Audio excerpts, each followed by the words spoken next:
Voici un ver qui incarne la résilience et le fait de rester encore dans la course.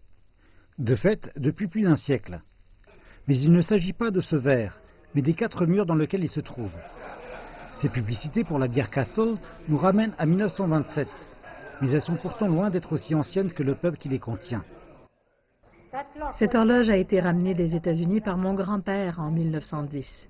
L'affaire a été fondée en 1908 et cette horloge continue de marquer le temps. Ce pub a été institué par le grand-père de Maura, d'ascendance goanaise, en 1908. Il s'agit d'un véritable témoin du temps, étant bien antérieur aux 2 guerres mondiales. Pendant la guerre, ils ont dû évacuer les lieux. Il y avait une tranchée pas loin d'ici où ils devaient se rendre et se cacher, si on le leur disait, ou bien s'ils entendaient les sirènes. Mais pendant la guerre, l'armée faisait fonctionner cet endroit et c'est ainsi qu'il a continué.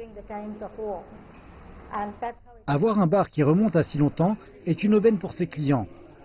Nombre de ceux qui viennent boire ici une bière ont été amenés la première fois par leurs aïeux.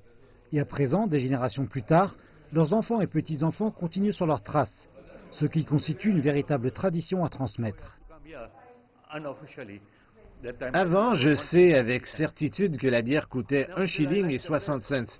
J'aime toujours cet endroit parce qu'il est très confortable et se trouve près de ma maison. J'aime l'endroit et j'aime les gens, les vieux, les jeunes qui viennent dépenser leur argent.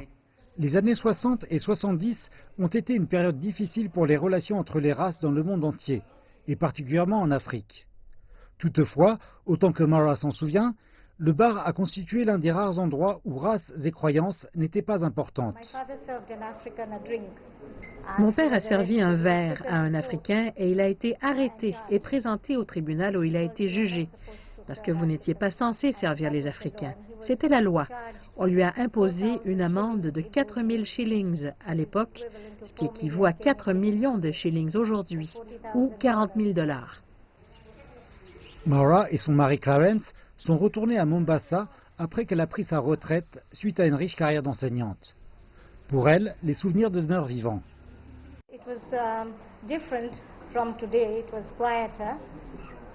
C'était différent d'aujourd'hui. C'était calme et nous aimions admirer les arbres.